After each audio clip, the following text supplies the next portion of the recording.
ตัสสะภะคะวะโตอะระหะโตสัมมาสัมพุทธัสสะปุญญานิปรโลกัสสมิงปฏิทาหนติปานินันติติขอนอบน้อมแด่องค์สมเด็จพระสัสดาพระสัมมาสัมพุทธเจ้าผู้เป็นบรมครูของเทวดาและมนุษย์ทั้งหลายแม้นปรินิพพานนั้นแล้วพระองค์นั้นดวงแห่งข้าพเจ้าขอนอบน้อมแด่พระธรรมขอนอบน้อมแด่พระอริยสงฆ์ผู้ทรงศีลทั้งหลายและเขาก็ถวายความเคารพในพระมหาเถระนุเถระเพื่อนสาธมิกทุกรูปด้วยความเคารพอย่างสูงยิ่งเจริญ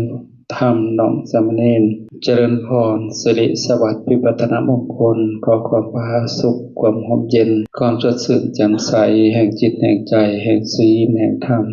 จงบังเกิดมีแก่พวกเราท่านทั้งหลายโดยกันทุกท่านทุกคนในโอกาสนี้โดยเฉพาะก็คือครอบครัวแม่ดอนพร้อมโดยคณะญาติที่ได้ทำบุญสังฆทานเพื่อเป็นการอุทิศให้แก่ญาติที่ล่วงลับไปและเพื่อเป็นการทำบุญให้แก่ตนเพิ่มบุญกุศลให้แก่ตนเองให้ยิ่งขึ้นไปกะส่วนขณะที่ครูบาอาจารย์เป็นทำปัตตกิจคือสันพัฒหารอยู่นี้อาตมาภาพในนามตั้งหน้าคณะสงฆ์จะได้แสดงพระสัทธรรมเทศนานั้นเป็นหลักธรรมคำสอนในทางพุทธศาสนาเพื่อสดับสติปัญญาของพวกเราท่านทั้งหลายสืบต่อไปตามสมควรแก่โอกาสในเวลาอันจะพึงมีก็ขอให้พวกเราท่านทั้งหลายจงได้ตั้งใจใส่ใจสดับรับฟังเพื่อจะได้นำไปเป็นข้อคิดในการปฏิบัติกิจชีวิตประจำวันเพื่อให้เกิดประโยชน์แก่ตนเองแก่ครอบครัว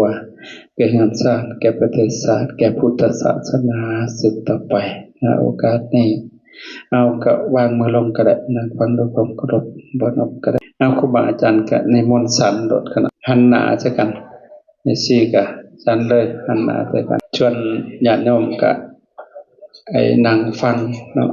เพื่อสิเป็นการเพิ่มขอบคุณบุญกุศลให้มันเกิดขึ้นกับจิตกับใจจริงๆแล้วบุญเวลาแสดงธรรมเวลาเทศน์พวกเฮาจะสว่างไหมนั่นแหละพวกเฮาจังพากันปึกหนาเกิดมาทันพระพุทธเจ้าก็สิฟังธรรมบ่เข้าใจเพราะว่าเวลาเทศน์เฮามักจะส่งเสียงรบกวนพระเจ้าเพิ่นสิบ่แสดงธรรมถ้าหากว่ามันบ่พร้อมนะมีเสียงน้องนั้นเพิ่นก็บ่เทศน์แล้วเอาพอก็เขียนให้มันแล้วซะคันบ่แล้วเขาก็สิบ่เทศน์เพราะว่าพวกเจ้าสิเป็นบาปเด้อให้รับฟังธรรมเอาเขียนแล้วก็อยู่ในอาการที่สงบนะ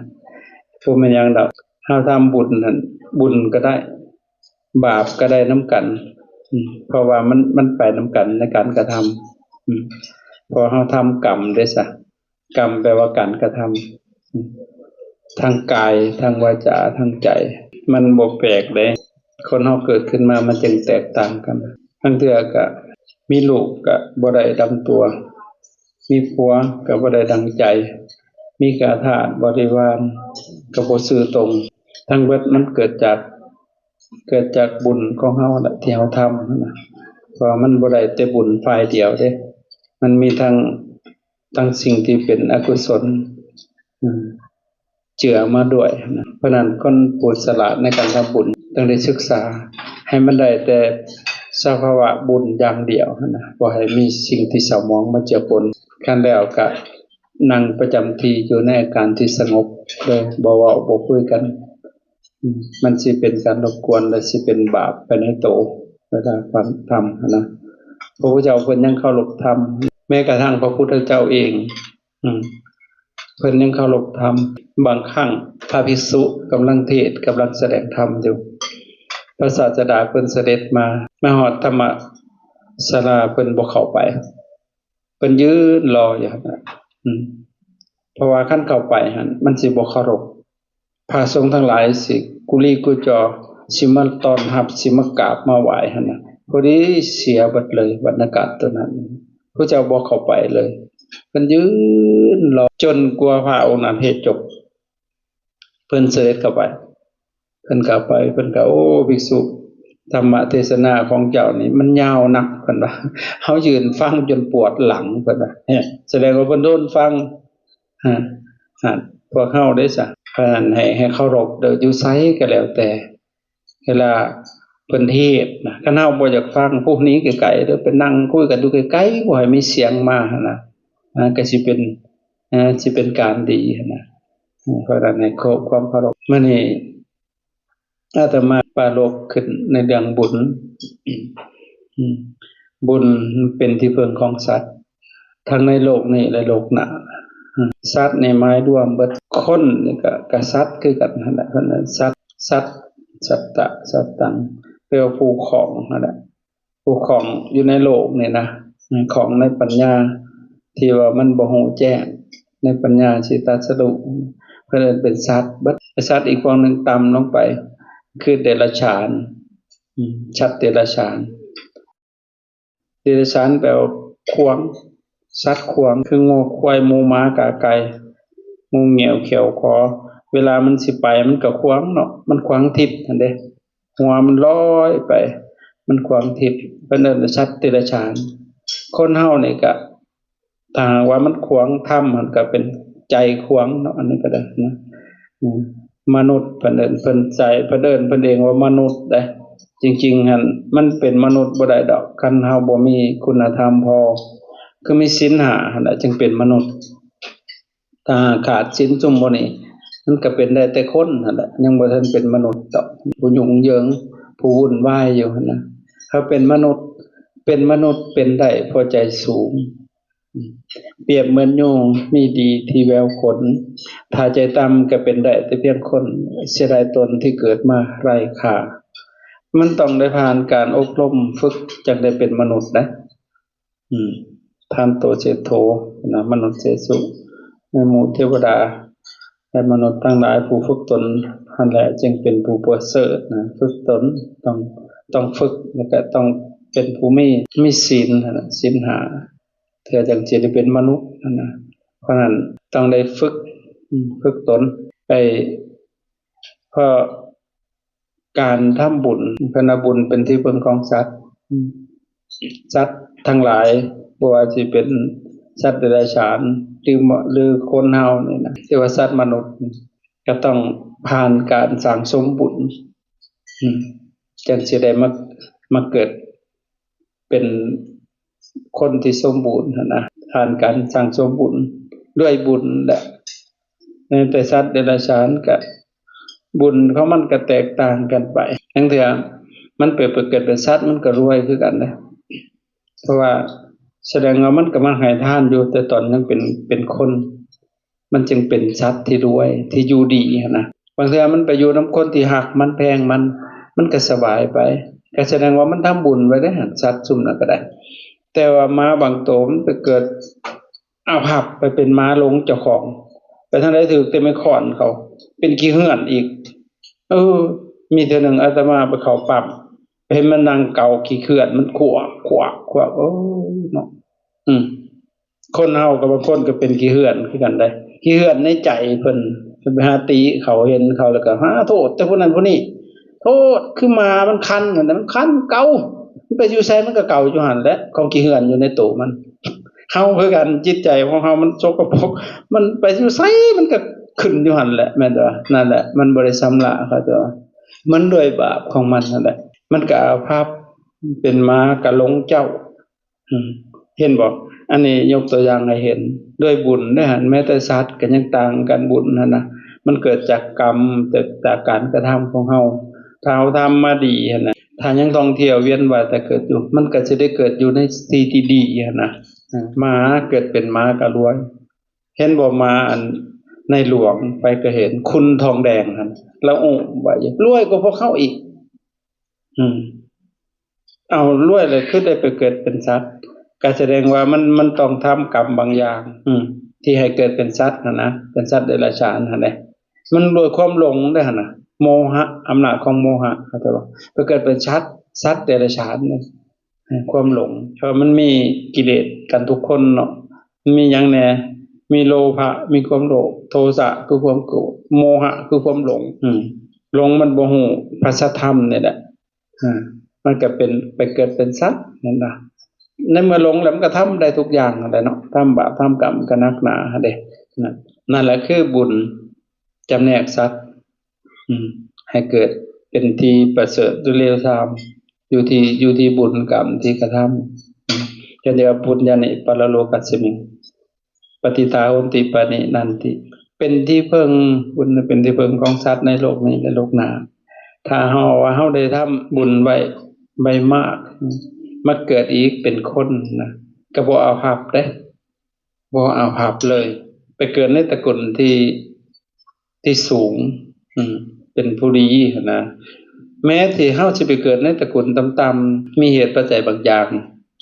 แต่เฮาก็ยังพัฒนาไปสู่จุดที่สูงได้เพราะเฮาได้สั่งสมบุญไว้เด้คืออาตมาไปเกิดในตระกูลที่ต่ำเด้ต่ำต้อยแล้วก็ในตระกูลที่ทุกข์ยากด้วยบ่มีโอกาสเลยแหละสิได้ศึกษานะคันบ่ดื้อเรียนเองแม่เพิ่นก็บ่ให้เรียนอยู่แล้วสิเรียนเฮ็ดหยังนายกเขาก็เป็นเบิดแหละแต่ว่าหาละเช้าหั่นมาเฮ็ดเวียกซอยเอื้อยบ่ให้เรียนซ้ำบ่มีฮอดเงินสิกินข้าวสิกรอกหม้อก็ยังบ่มีแต่เฮาก็มีบุญเก่าเฮาอยู่เพิ่นบ่ให้ไปเรียนก็ไปเพิ่นบ่ซื้อให้หนังสือก็หาเงินซื้อเองขึ้นฮอดขี้ซี่พุ่นมาขายข่อยตกกกไม้แตนตอดดีแต่ข่อยบ่ตายมันมาขังอยู่ง่ามันย้อนว่าอยากเรียนสุดท้ายก็เรียนจนจบอุดมนี่ถือว่าสูงสุดและในยุคก่อนเนาะจบอุดมเสมือนเพิ่นยังม.ปลายบอกหาเงินซื้อปึ้มซื้อสอมาเรียนได้ซะย้อนหยังเฮาบ่มีความรู้เฮาเฮ็ดหยังก็สิบ่สู้เขาแล้วก็เลยอยากเรียนตระกูลก็บ่มีผู้ใดได้เรียนสูงๆบ่มีโอกาสหันน่ะเพราะหยังเพราะความทุกข์ยากด้วยบุญด้วยบาปของเฮาแหละบาปก็มีหลายหาบซ่ากันมาบุญก็มีหลายคือกันมันจังได้ส่งมาจังซี่หั่นน่ะที่สุดก็เลย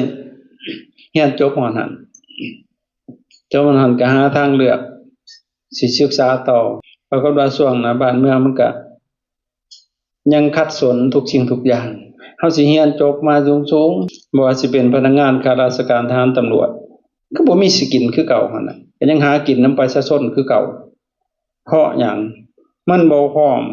บ้านเมืองเฮาก็ได้ทุกอย่างหั่นน่ะก็เลย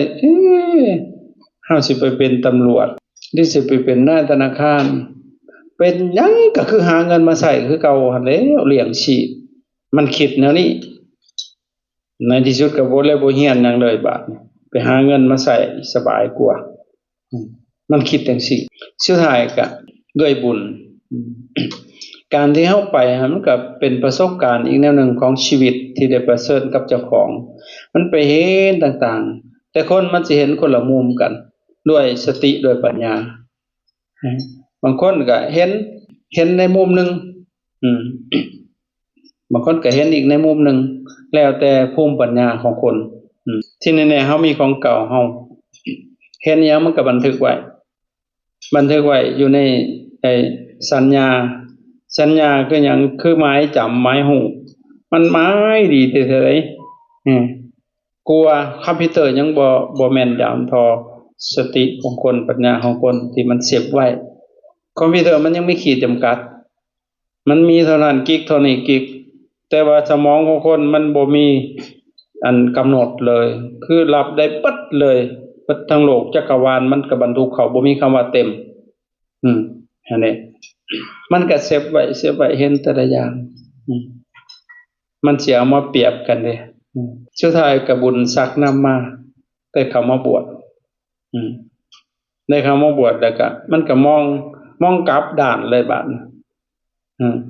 มองเห็นทุกสิ่งอย่างเอามาปฏิรูปให้เรียบเบิดเลยปฏิรูปคือเฮ็ดให้มันเหมาะสมให้มันถือกับกาลสมัยเลยนั่นแหละมันก็เลยพัฒนามาจนมาฮอดจุดทุกวันนี้ อันนี้คือด้วยบุญด้วยนะพร้อมในกระหมู่กระบวชมาอีกพร้อมกันกระชิกเบิด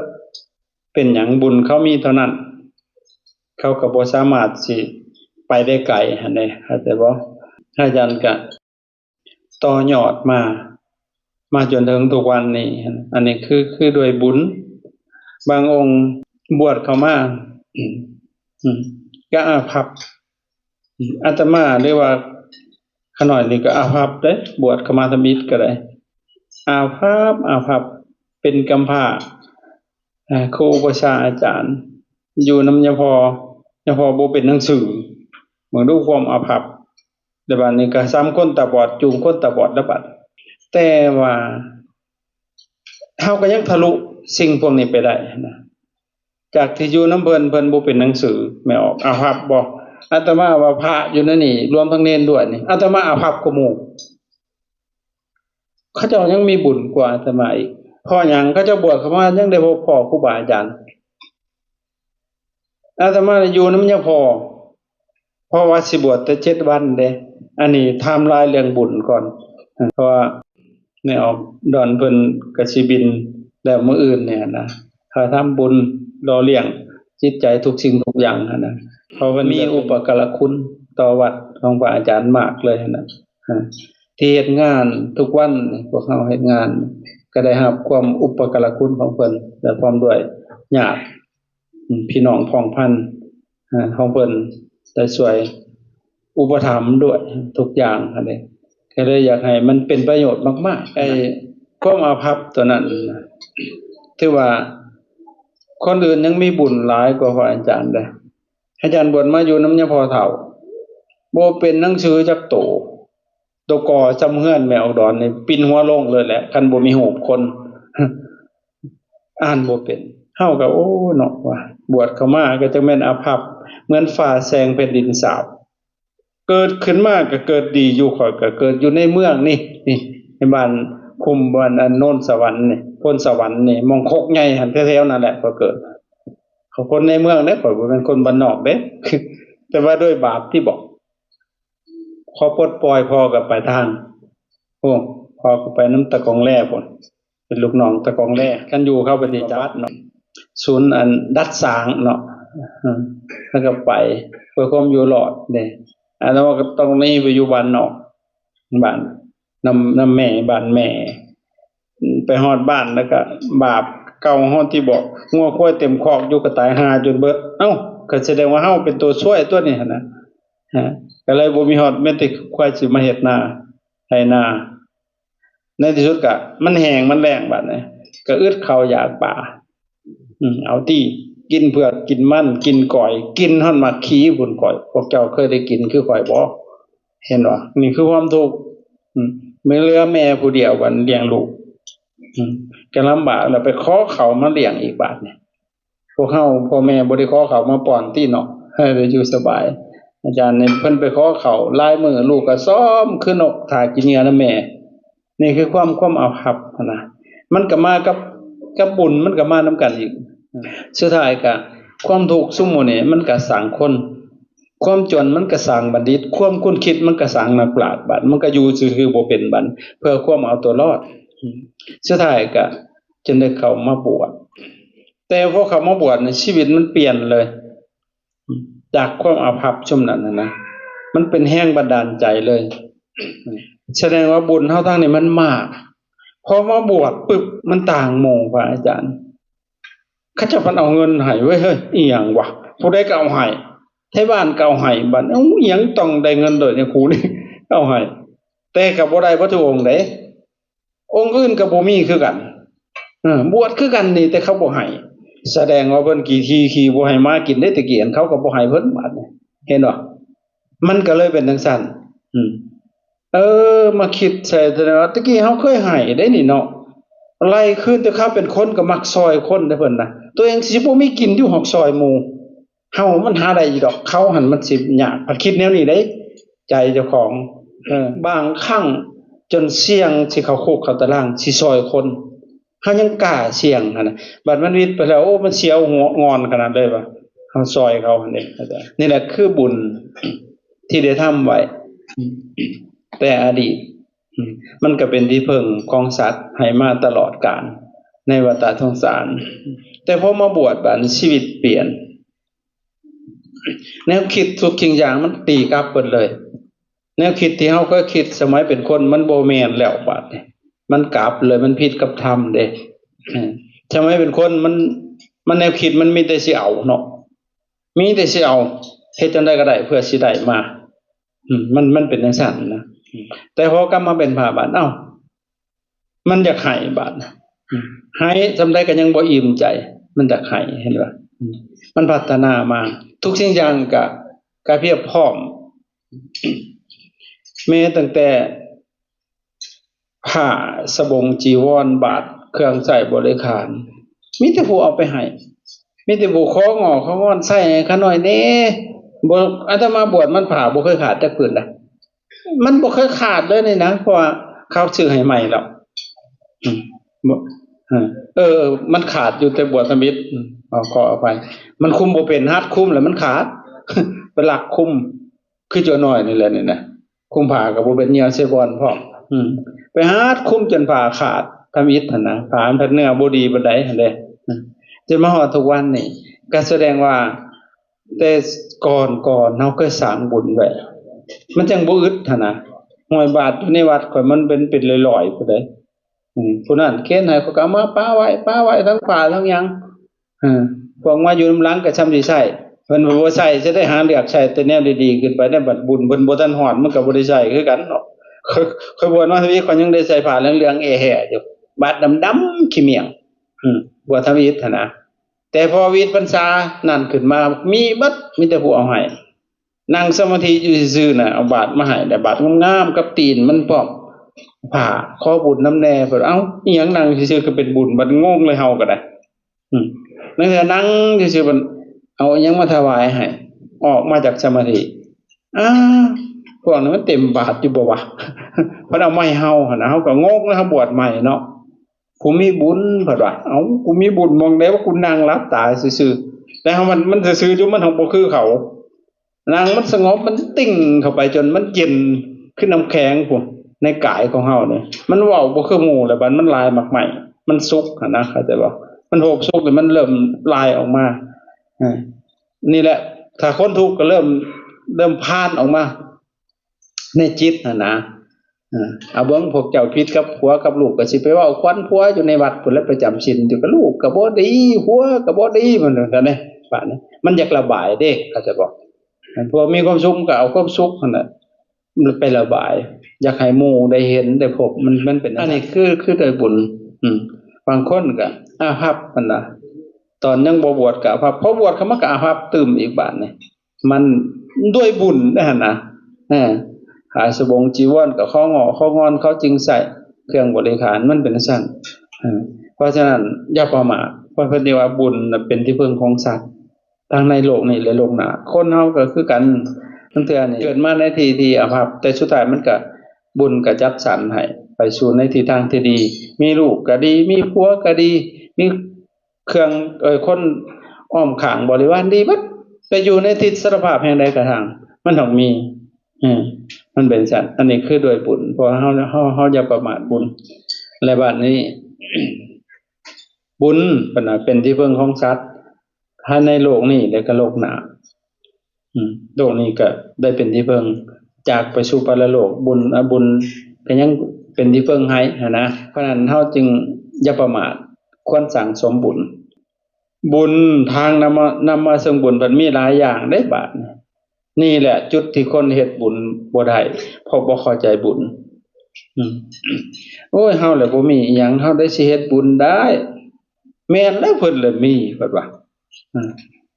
เฮาเพิ่นก็เฮ็ดได้แล้วบ่แม่นเว้าผิดเลย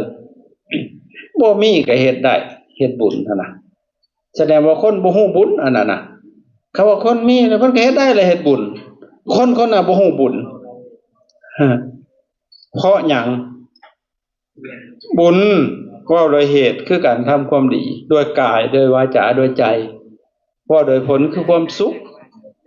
ทางนำมาซึ่งบุญมี10อย่างฟังไว้ดีๆให้เข้าใจทางที่นำมาซึ่งบุญให้เกิดบุญนะมี10อย่างพูดได้ ไผสิจำก็ได้บ่จำก็ฟังแต่ว่าจำได้ยิ่งเป็นการดีเลยแต่ว่าเขียนไว้บ่แห่งก็ดีคักเพราะหยังจำขึ้นใจมันก็ดีกว่าจดถ้าจำบ่หมดจดไว้เบิ่งเป็นผู้สอนทั้งจดจำทำวิชาให้ถาวรอย่านิ่งนอนจงจดจำในวิชาสมองนุษย์มันสิยังประกาศสมมุติฟังไปแล้วลืมเบิดแล้วจักเพิ่นเว้าหยังแน่ปืดปึ้มเบิ่งบาดนี้ยังอยู่นี่เห็นบ่นี่แหละเป็นที่ว่าจดไว้เป็นการดีทางนำมาซึ่งบุญมี10อย่าง1ทานละไม2ศีลละไม3ภาวนาไม4เวยวัจจะไม5อปัจจญนะไม6ปฏิทานไม7ปัตตานุโมทนาไม8ธรรมเทศนาไม9ธรรมสาวนาไม10ทิฏฐุสุกรรม10อย่างในทางนำมาซึ่งบุญนั่นบ่แม่นแต่แนวเดียวทานนะไมขึ้นต้นด้วยการทานเลยทานนะไมเพิ่นเอิ้นว่าอามิสทานทานนี่แจกเป็น3ทานขันต่ำอามิสทานสูงขึ้นมาอีกอภัยทานสูงขึ้นมากกว่าหันธรรมทานบางรูปขนาดทานซื่อๆยังมี3ระดับแล้วแต่พวกเฮาอันเข้าใจแต่อย่างเดียวอามิสทานอามิตแปลว่าเหยื่อหั่นแหละเข้าใจบ่เฮาให้สิ่งของที่เฮาจับต้องปันกันได้อันนี้เพิ่นเอิ้นว่าเหยื่อฮอดแต่ผัวฮอดเมียพุ่นแหละก็เหยื่อคือกันอันน่ะผัวก็เป็นเหยื่อให้เมียเมียก็เป็นเหยื่อให้ผัวคือพระเวทเพิ่นทานหั่นเด้พระเวททานพระนางมาชีทานลูกทานเต้าเหยื่อได้หั่นก็ได้อันนี้จัดในพวกอามิตมีอามิตรสถานอย่างเดียวที่สิได้เสียเงินเสียคำสมมติว่าคนบ่มีเงินได้ซะกะทานเนี่ยกะทำบุญอย่างอื่นมันมี10อย่างพุ่นมีอย่างเดียวนี่พวกเฮาต้องเสียเงินน่ะต้องได้ซื้อหามาคันบ่มีก็ทำอย่างอื่นมันบ่มีเด้ซะบ่มีเงินบ่มีคำเด้ก็ทำอย่างอื่นเพราะการให้อามิตรมันก็เป็นโภคทรัพย์ของเฮาโภคทรัพย์อย่างเช่นเฮามันมีประโยชน์ทั้งในปัจจุบันในด้วยนะผู้ที่เคยให้ทานมาก็เป็นผู้แก้วกล้าและองค์อาจในสังคมเพิ่นผู้บ่เคยให้ทานน่ะก็มาลำมาก่อยอยู่ได้ไปทางใดก็ต่อให้เจ้ารวยล้นฟ้าเจ้าก็บ่องค์อาจดอกเวลาไปหาหมู่เฮ็ดก็ช้ออยู่มันเป็นจังซั่นเด้ผู้ให้กับผู้บ่เคยให้ต่างกันเด้มันสิองค์อาจเข้าใจบ่อามิสทานขั้นต่ำแต่ว่าเป็นโภคทรัพย์ให้เฮาในโลกนี้หรือก็โลกหน้าในโลกนี้ก็มีชื่อเสียงกระจรพุ่งไปแล้วไปทางใดก็มีคนนำหน้าถือตาเคารพนับถือเพราะผู้ให้มันย่อมเป็นที่รักของผู้รับผู้ให้เป็นผู้มีพระคุณต่อผู้รับมันเป็นจังผู้รับก็รับแบบเป็นหนี้และบาดนี่ถ้าบ่มีคุณธรรมพอ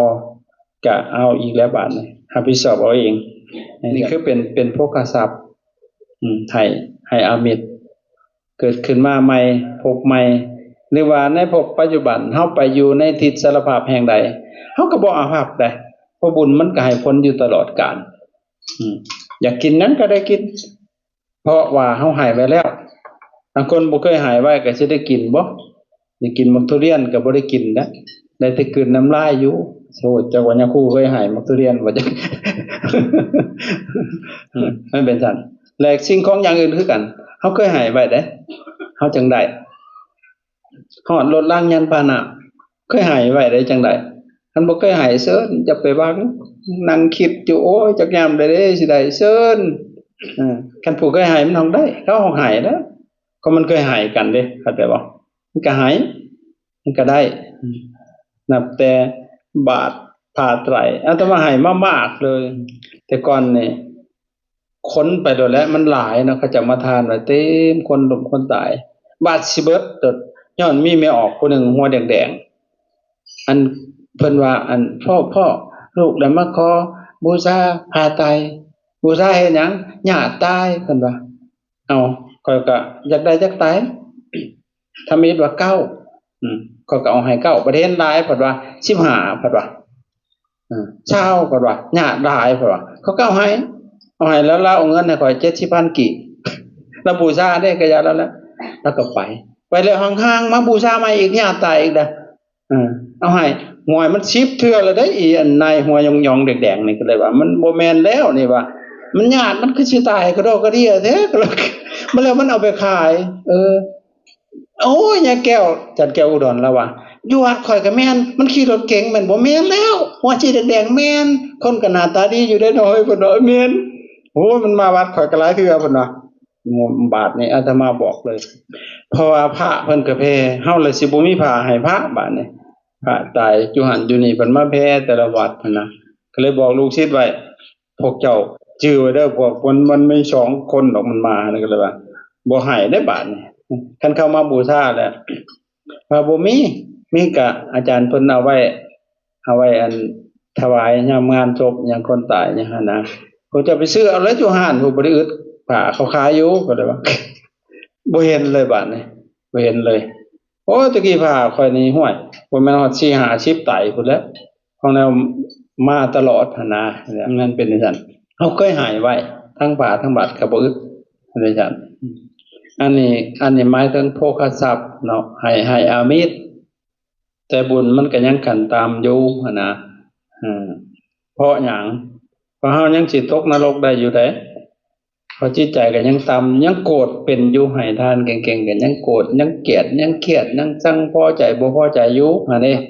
เพราะฉะนั้นให้จิตใจเฮาพัฒนาขึ้นไปต่อมาอีก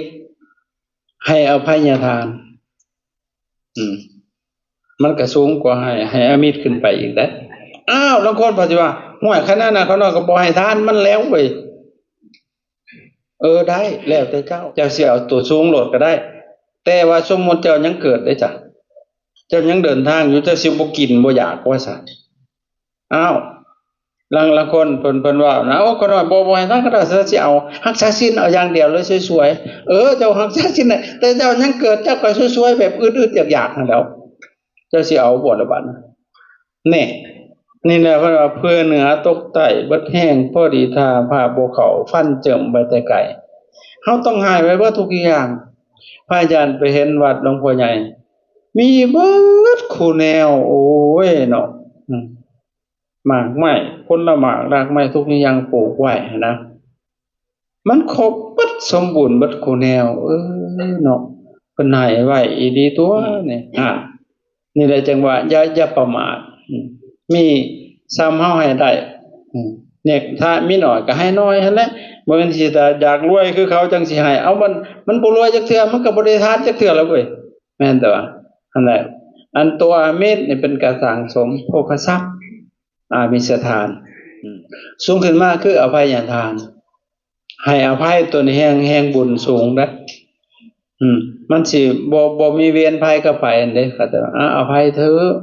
เขาหายเขาโกรธบ่แม่นสิกูจักบวกเขาโลดจักหายเขาตายสิงจะได้ยินเสียงซื่อๆก็บาปกินหัวตึมหั่นแหละก็แต่บ่เอาก็ยาเขาแล้วเขาถือไฟมาฮ้อนสิตายไปขอไปเอาน้ำเขาแน่สิบอกเขาก็ฮ้อนเพราะแห้งแหละเขาโกรธเขาเกลียดเฮาก็ยังไปเผาต่ออยู่เพราะฉะนั้นบ่ยาเขาแหละให้อภัยเขาเถอะมันก็บ่ได้มีสังดอกนั่นน่ะเฮาเป็นบ้าเองด้วยอำนาจของความหลงของกิเลสเด้นั่นแหละนี่เพราะฉะนั้นให้อภัยเขาหายเขาว่าโอ้ยข่อยแฮงรับมาเบิดดอกบ่จักเขาด่าเขาปล่อยเขาบ่จักข่อยก็มีว่าเขานำเขาไม่ด่าฮอดวัดก็ยังมีแต่ข่อยก็บ่ได้สนเด้ข้อยก็เซ้ยอาญาแหละให้มันจบกันซะพระพุทธเจ้าเขาก็ยังด่าคิดใส่ตัวนี้หั่นนะพระเจ้านะเขายังด่าไปบิณฑบาตด่าบ่ด่าซื่อๆเด้มันเมื่อยด่ามันจ้างคนไปด่าเพราะมองดูความมันสะใจของเขาจ้างคนไปด่าบ้านเฮาบ่มีที่น่ะจ้างเขาไปด่าเห็นบ่เพราะเห็นแต่มันด่ากันในเฟซบอกมันได้ยอดไลค์ยอดแชร์อันน่ะเขาก็เลยด่าคันเฮาด่าอยู่บ้านเฮาด่าฟรีๆเมื่อยซื่อๆหั่นแล้วให้อภัย บุญก็สูงขึ้นต่อมาอีกธรรมทานตัวนี้บุญสูงกว่าหมู่อีกบัดฉะนั้นให้ธรรมะสนะกันให้ทุกสิ่งนั่นแล้วเฮาได้สิให้ธรรมะได้ก่อนเฮาสิให้ธรรมะได้เฮาก็ต้องมีธรรมะแหละถ้าเราบ่มีเฮาสิให้หมู่ได้ซะบ่เฮาก็ต้องมีส่ำใดก็ให้ได้แต่ส่ำนั้นให้เกินมีน่ะบ่ได้ดอก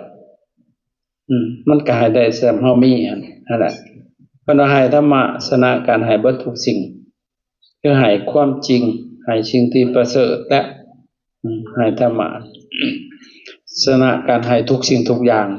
เพิ่นว่าให้ความบ่ตายถ้ามีธรรมะมันบ่ตายเด้จิตใจมันบ่ตายแต่พวกเฮาบ่มีธรรมะมันตายอยู่ตลอดเนาะได้ยินฮู้ได้ยินเสียงก็เข้าฮอดใจอีกแล้วบัดบ่พอใจบัดแน่ตายไปได้ความพอใจหั่นน่ะสมมุติว่าแนวดีบัดพอใจก็ตายไปแล้วความบ่พอใจเห็นบ่ฮู้ได้ยินเสียงได้หั่นดังได้กิน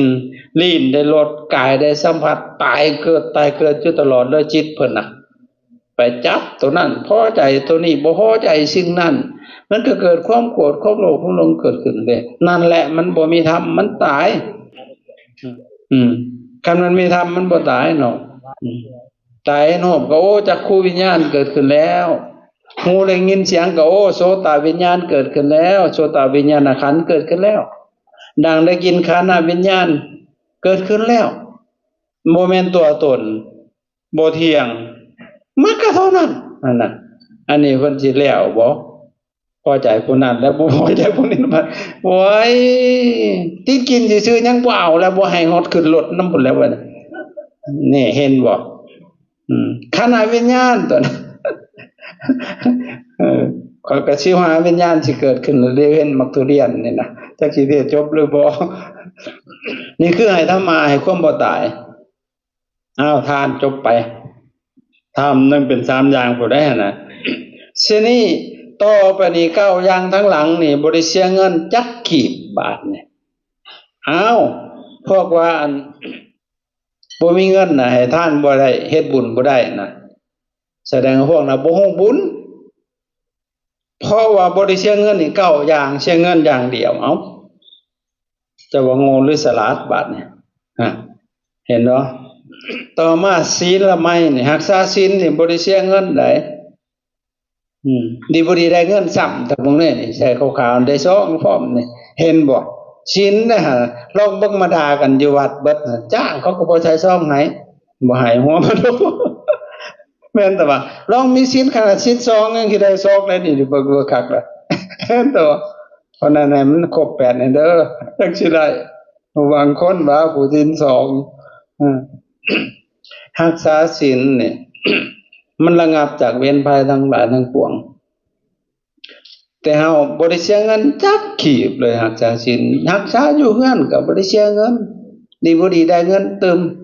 รักษาศีลนั่นได้กินพร้อมสังเกตว่าพวกเฮาก็ได้กินดีแท้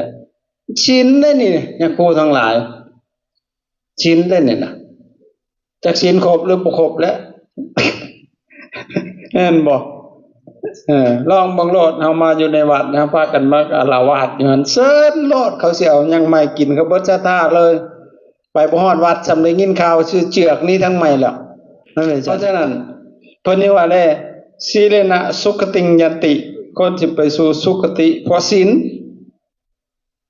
สุแปลว่าดีงามง่ายสะดวกสบายคติแปลว่าไปศีลนะโภคสัมปทาคนสิมีโภคทรัพย์สมบัติย้อนศีล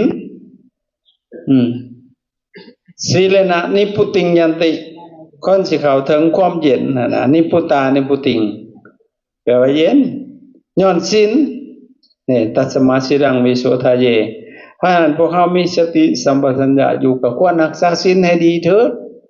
เฮาได้กินศีลได้นี่แหละได้กินย้อนศีลนี่น่ะเห็นบ่บ่ได้เสียเงินจักกีบมีแต่ได้พร้อมทั้งได้กินทั้งได้โอ้ยปานคนยังบ่ฮู้จักรักษาศีลเนาะปากหันไว้แต่ไปหาหอเว้าผู้นั้นผู้นี้บ่มีเวียกก็เว้าควรกัน มันบ่เป็นเรื่องเว้าคนเจ้าของหั่นคันสิเว้ากูนี่ก็จักแม่นบ่เป็นตาสแตกแต่จังสิไหลคืนมาตั้งแต่ผู้มันมีหยังเนี่ยตัวมันบ่เป็นตาสแตกหั่นน่ะนี่มันสิดีนินทาเจ้าของหั่นน่ะอืมคือข่อยแต่เป็นคนข่อยก็บ่เป็นตาสแตกได้ข่อยก็เคยเล่าอยู่ตลอดมาเป็นพระเนี่ยจังเป็นตาสแตกในจักหน่อยตอนเป็นคนโหบ่เคยกินเหล้าเมาจนได้ขี้เหล้าออกมาพุ่นข้อยก็เว้าคนเจ้าของอันนี้น่ะบ่ได้ผิดไปติข้อยสูบซ่าข้อยก็จนเข้าเรือนบ่ได้นอนจนเรือนปิ่นพุ่นก็ดีข้อยก็เซาเลยขี่ล้อมาฮอดเรือนมาฮอดตื่นมื้อเช้ามายังงงอยู่กูมาได้จังได๋เพิ่นคิดหลายทางมาหั่นน่ะแล้วบางคิวบัดฉีกบัดนี้น้ำมันเกาะมันอยู่ใส่ล้อมาบักผู้อยู่หันก็เมาคือกันบักพี่บ้านะแต่ยังใครมันยังมาส่งฮอดเรือน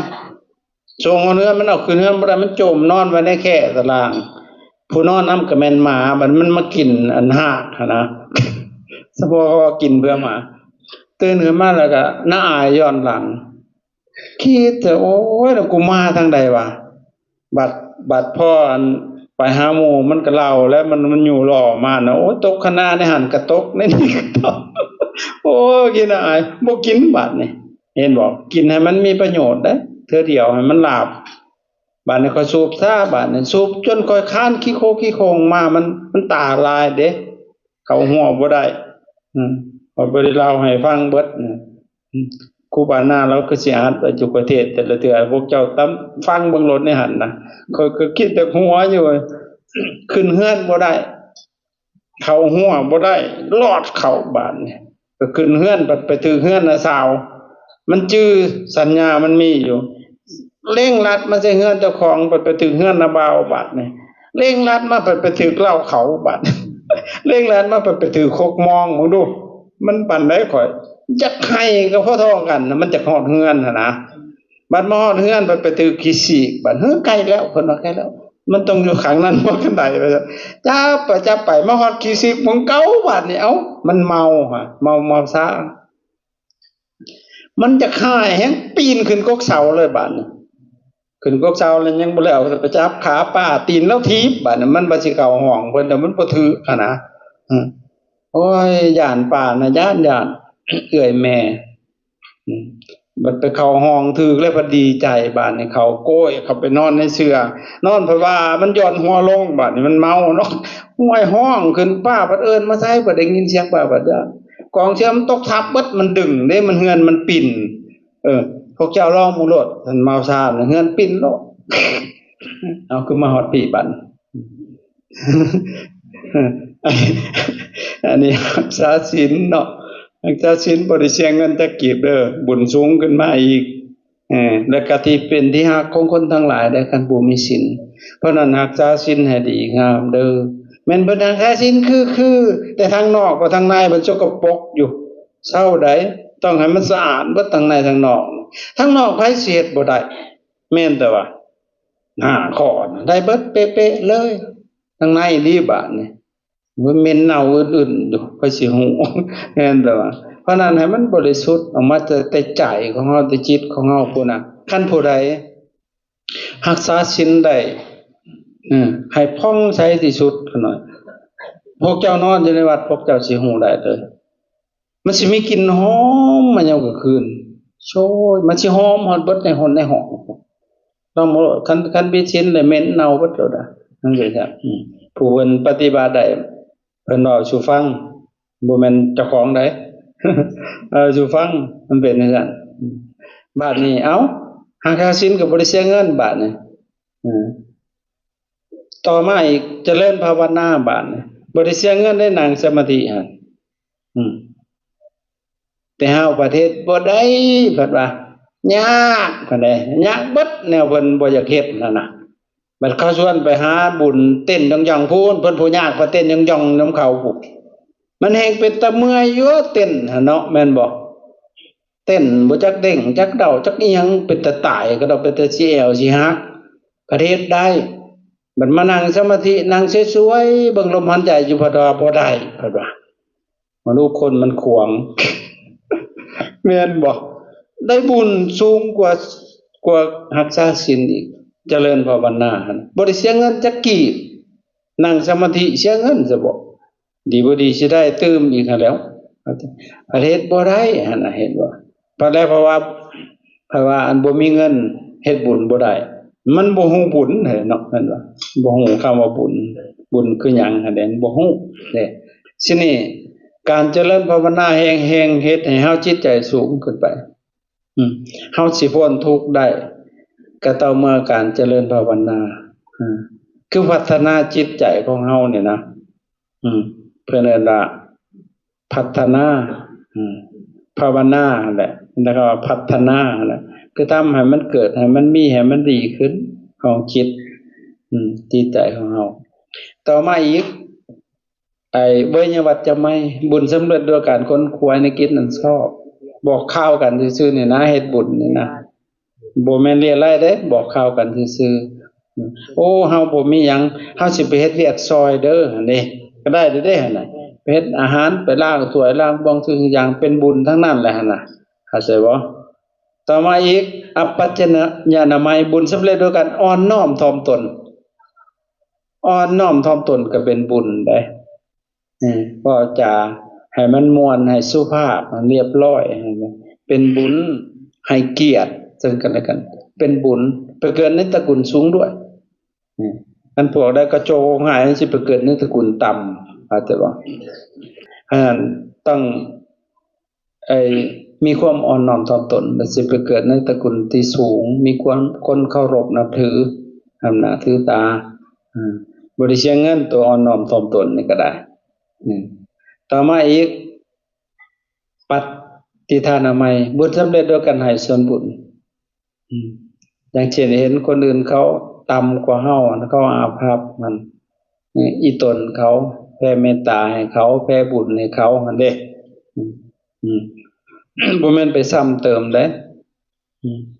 ต่อมาอีกปัตตานุโมทนามัยเห็นคนอื่นทำดีบาดนี้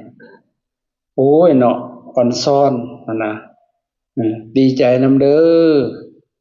สาธุแปลว่าดีแล้วอนุโมทามิอ่อนซ้อนเจ้าเด้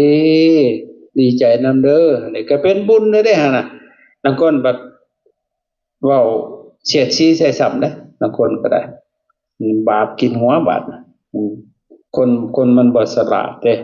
แทนที่ว่าโอ้ดีใจนำเด้อดีใจนำเด้อเอ้ยน้องเอ้ยมันก็เป็นบุญเลยเด้เฮาบ่มีแต่เฮาก็น้อมจิตไปหั่นได้ดีใจนะแต่ว่าดีใจนำก็เป็นบุญธรรมเทศนาใหม่บุญสำเร็จโดยการแสดงธรรมตัวนี้ยากเด้ตัวนี้พอเฮาบ่มีธรรมบ่มีสติปัญญาเฮาสิเอาหยังมาเว้าให้เขาจะฟังพอสิเข้าใจแนะนำเขาเจ้าตัวนี้ก็แห้งเป็นบุญสูงเพราะว่าสัพพะทานังธรรมะทานังชินาติให้ธรรมะเป็นทานชนะกันหายเบิดทั้งปวงชนะกันหายทุกสิ่งธรรมะพอธรรมะก็บอกอยู่แล้วว่าสิ่งธรรมะคือสิ่งธรรมะคือธรรมชาติคือทั้งเบิดเลยคือให้ความบ่ตายเลยให้ธรรมะแห่งเป็นบุญสูงต่อมาอีกธรรมสัพพนามัยฟังธรรมเป็นบุญฟังธรรมบ่คือฟังเพลงเด้ฟังเพลงมันเชื่อด้วยบาปด้วยกิเลสหั่นน่ะสันทราคะเต็มๆเลยแหละอันฟังเพลงมันก็ขี้ตัวมันบ่ได้แม่นความจริงอีหยังนั่นน่ะแต่ฟังธรรมมันเป็นบุญ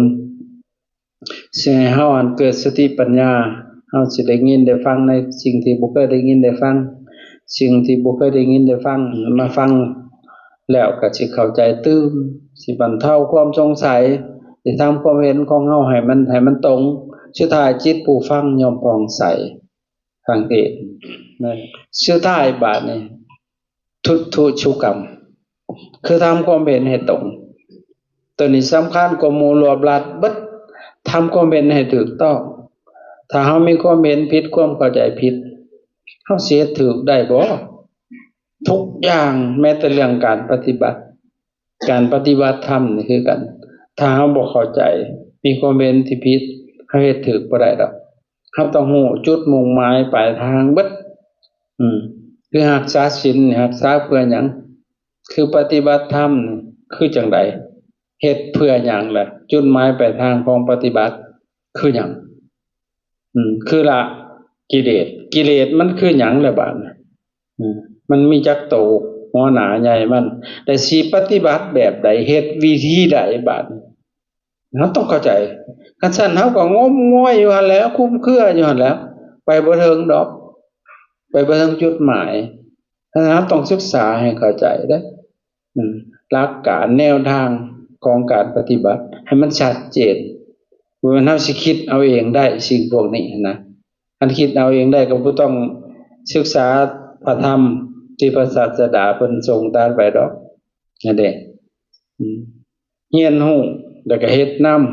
ำมันจังสิได้เข้าถึงจังสิได้เห็นนี่ตัวนี้สำคัญเพิ่นทุชุกรรมคือทำความเป็นให้ตรงให้ถูกต้องอันนี้แหละคือทางนำมาซึ่งบุญ10อย่างและบุญที่เป็นที่พึ่งของสัตว์ในโลกนี้และโลกหน้าที่ว่ามานี่เป็นที่พึ่งให้เฮาเบิดถ้าเฮาทำได้สมบูรณ์ทุกอย่างเฮาไปอยู่ในที่สภาพแห่งใดเฮาก็สบายยามทุกข์ยามยากก็สิมีคนมาช่วยมันเป็นจังเดือดร้อนคัดสนหยังต้องการสิ่งใดสิ่งนั้นสิมาฮอดเบิดแต่เฮาต้องทำเหตุปัจจัยมันให้พร้อมเด้ไปอยู่ไสก็สร้างบ่ฮู้ภาษาก็สร้างก็สิมีคนมาช่วยเหลือเกื้อกูลของภาษาจิตมันฮู้กันอยู่หั่นน่ะอันนี้คือทางนำมาซึ่งบุญเนาะเอาก็สิสมควรแก่เวลาเอาก็ขออนุโมทนาบุญก็ขออำนาจบุญกุศลส่วนนี้จงได้มาล้อมรวมกันเป็นตบะเป็นเดชะเป็นพละปัจจัยเพื่ออำนวยหนุนส่งให้พวกท่านทั้งหลายจงได้ประสบพบผ่านแต่สิ่งที่ดีๆงามๆในชีวิตของตนให้เจริญไปด้วยทรัพย์ยศไมตรีจิตมิตรภาพความหักความแพงความหักความอบอุ่นในครอบครัวในเรือนสร้างทางสายงานและสังคมให้เจริญไปด้วยอริยทรัพย์ภายในจิตใจเจริญด้วยศรัทธาเจริญด้วยศีลเจริญด้วยสุตตะเจริญด้วยจาคะเจริญด้วยปัญญาอริยญาณธรรมนำตนให้พ้นไปจากกองทุกข์ในวัฏสงสารถึงสุขอันไพบูรณ์กล่าวคือมรรคผลพระนิพพานโดยตัวกันทุกท่านทุกคนทุกรูปทุกนามเถิดเอาบัดนี้รับพรอุทิศบุญเด้ออุทิศให้ญาติในออกตอนหรือว่าญาติเบิดทุกคนเนี่ยที่มีส่วนร่วมเฮาก็อุทิศในขณะที่พระเพิ่นอนุโมทนาเฮาน้อมจิตไปพนมมือและตั้งจิตให้มันเป็นสมาธินิ่งๆแล้วก็น้อมจิตไปแผ่บุญไปให้ญาติหันตมยังอนุโมทนาลัมภคตายโยปนามาเสยะตาวานิวาปุลาปานิปุเรนติสาคาลังวังดังที่เต็มยอมอย่างสมุสากรให้บริบูรณ์ได้สันใดเอวะเมวะอิโตทินังเปตานังอุปกาปาติการที่ท่านอุทิศให้แล้วแต่ย่อมสำเร็จประโยชน์แก่ผู้ที่ละโลกนี้ไปแล้วได้สันดานอิจิตังปาติตังตุมหังขออิทธาผลที่ท่านปาคิปะเมวะสะเมสะตุจงสำเร็จโดยสาพาลันสาเปปุเรนโตสังกัปปะข ขอความดำดีทั้งปวงจงเต็มที่จันโทปันดาลาโสยธาเหมือนพระจันทร์วันเพ็ญมานิโสติลาโสยธาเหมือนแก้วม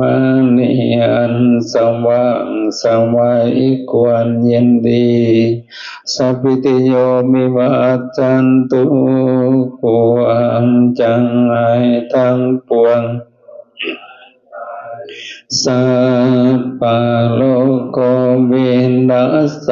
ตุโรคทั้งปวงของท่านจงหายมาเตปาวันวันตาลายโยอันตรายามีแก่ท่านสุขิธิกายโย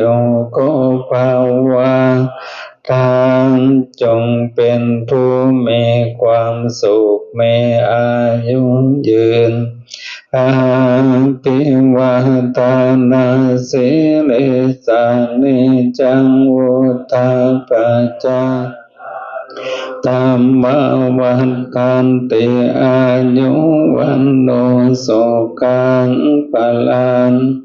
ตังสิปะกังคืออายุวันนาสุขภาระยังจะเดินแก่บุคคลผู้มีปกติไว้ค่ะ